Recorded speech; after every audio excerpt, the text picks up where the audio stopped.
This is our second video looking at the GreenGo intercom system. If you missed the first video on the basic setup of the system and usage, then please check that out.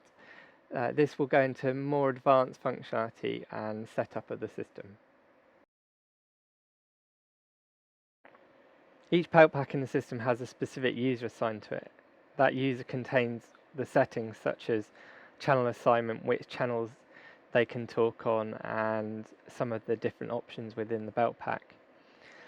So we can change a belt pack to use a different user. We go into the menu, pressing these two buttons together, the encoder wheels together, and then go down to the user option, set user.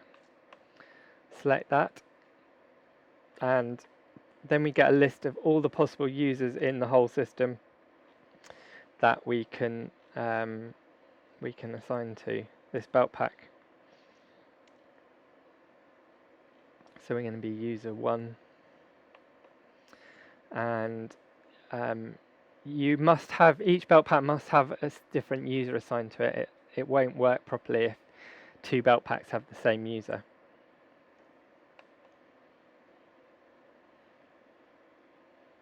So a channel on the belt pack can be either a group or a user. We're just going to deal with groups for the moment because it's simpler to understand, but just so you know, you can assign users to channels directly.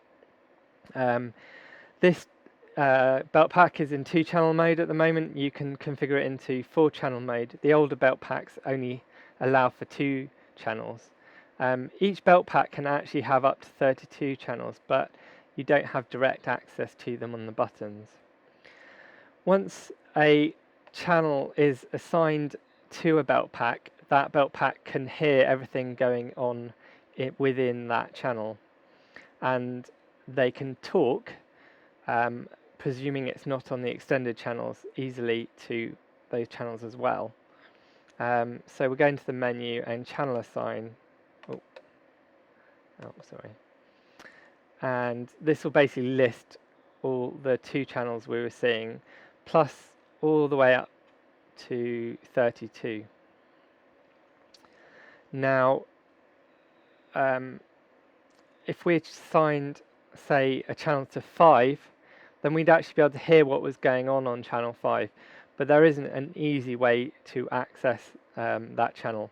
I will deal with how you can talk on the extended channels, but for the moment we're just going to look at the first channels. So select the channel you want to edit, select there, and then select the ID for that channel, and then you get the option for group user or just to remove that channel from any group or user.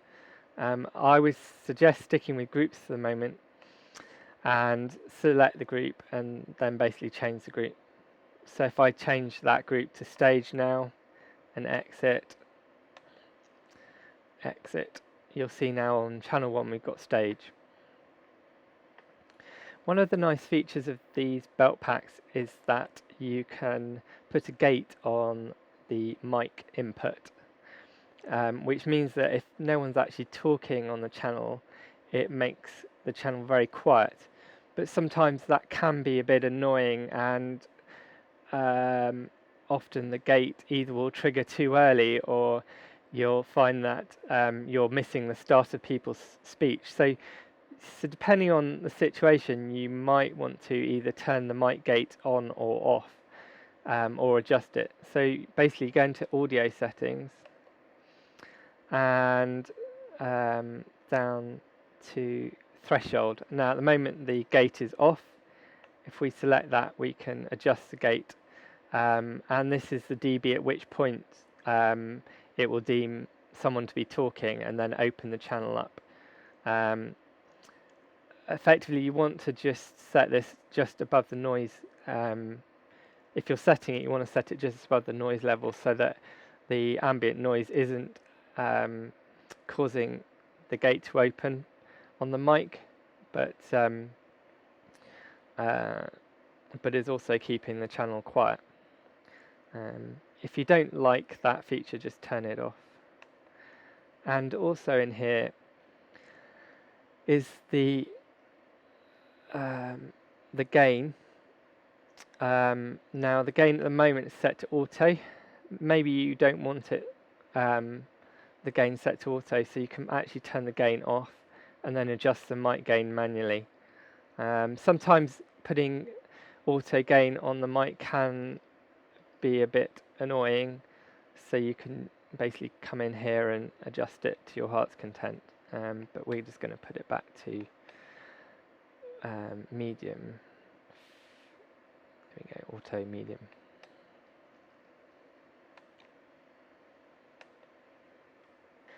So one thing you may need to do, depending on the orientation of the belt pack to the user, is actually flip the screen.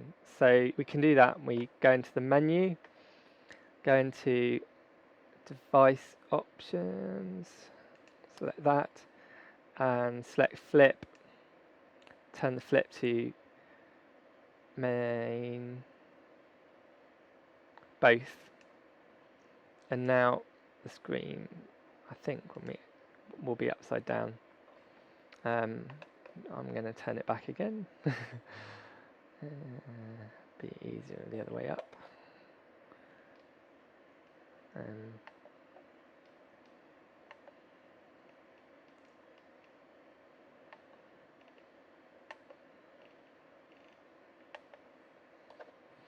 On these belt packs we can choose either 2-channel, 3-channel or 4-channel mode. So I'm just going to show you how to change it into 4-channel mode. Pull both the encoders to get into the menu, go into device options, select the UI and wheel this till you get to 4-channel mode. Now when we exit, you've got 4 channels that you can talk on. So from time to time you may need to access more than 4 channels, and you can do that by going to the extended channel mode. So on this belt pack you hold one of the encoder buttons up and press extended. Now this allows you to scroll through any of the 32 channels and temporarily talk on that channel. So I've got a user assigned to channel 8 and that is the director. If I want to talk to the director, I just press the talk button and I can now talk directly to the director. I can also call them by pressing the call button, and I can send an alert by holding this down, and that sends an alert.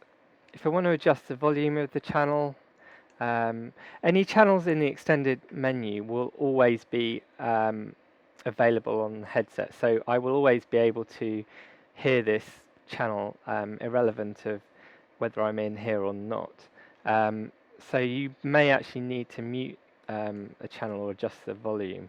So you can adjust the volume by holding this button down, moving the wheel, or holding the button down and clicking the wheel mutes the channel. When you're finishing that menu, exit and you come back to the normal channel menu. So on the old pack it's slightly different. You double press the encoder button to get into the extended menu, and if you scroll down you can press director, and I can talk to them by holding the button down, and if I hold it down and change the volume at the same time, you can adjust the volume.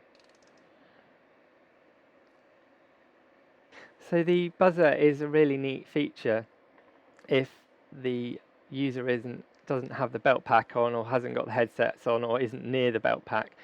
Then having the alert with the buzzer to call that user back to the belt pack to talk to them can be a really neat feature. But there are some circumstances where you absolutely don't want a belt pack sending a buzzer warning out for everyone to hear.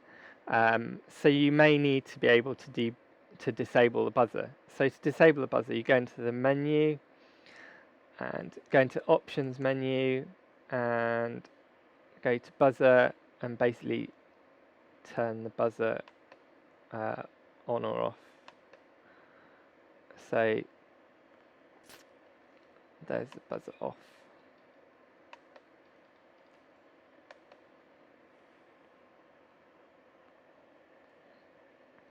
Okay, for the line in settings, I'm just going to switch to the 8-channel desk because the belt packs don't have line in options. But this is just to tell you how to configure the line in from the desk and assign which group it goes to.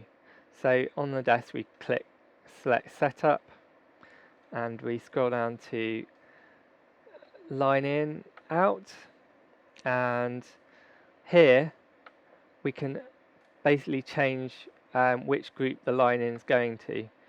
So I could say program 2. You can actually have say one audio mix going to one program group and a different audio mix going to a different program group, and each belt pack can individually choose which one they want to listen to. We can also change the gain, the max gain. At the moment it's auto. We could turn that off if we want or adjust it.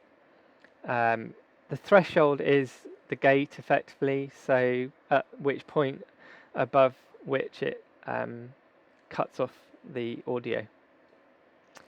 And we have normal or enhanced bandwidth.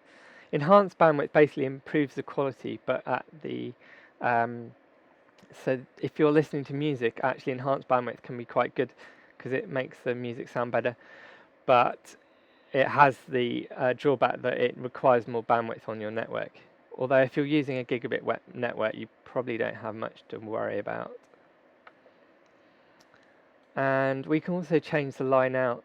So the line out could be, for example, an announcement within, say, a theatre. You want to make an announcement to the PA desk, so you can use the line out basically to send a group to sort of external speakers or an external input.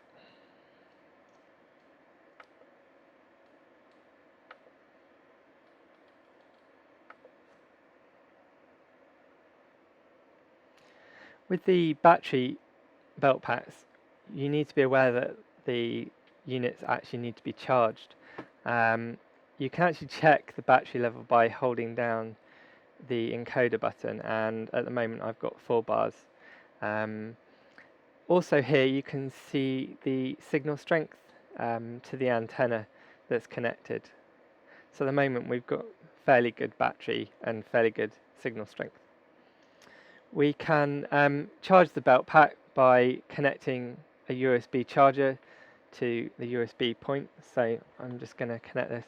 It is recommended that you use the supplied chargers rather than a random USB port, mainly because it will charge a lot quicker and give you a full battery much faster. So if we plug that in, the red light comes on to indicate that the belt pack is charging. I recommend that you charge the belt pack whenever it's not in use.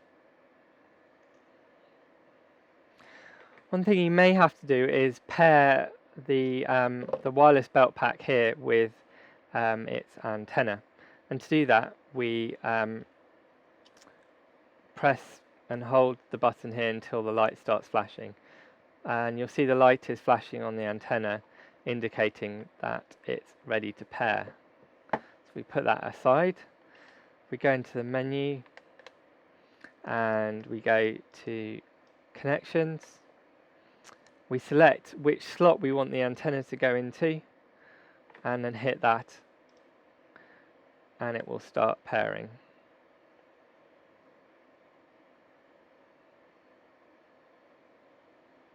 I think this may fail because it's already registered. So yeah, if it had succeeded, then it would have said registered. So many of the features on the 8-channel desk are similar to the belt pack, but there's some slight differences which I'm just going to go through here now. The bottom buttons here allow you to select which channels you want to listen to. So if we would just want to listen to all, we can select that button. And if we want to talk to a channel, we select the top button and we can talk. If we want to call a channel, we press the call button and select which channel we want to call.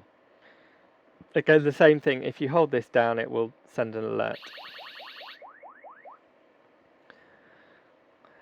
Because we have the option of having a speaker or a headset connected like this one, you can actually, you may need to adjust the volume of the headset and the speaker separately. To do that, you press listen again, and here, if we hold the speaker volume, we can adjust the volume of the speaker. And if we hold the headset volume, we can adjust the volume of the headset. And we can also change the program volume, which is the volume of the program audio that's coming into our headset. Channel assignment is pretty straightforward. We just go into setup, select channel assignment, and you can adjust it the same way as you can on the belt packs.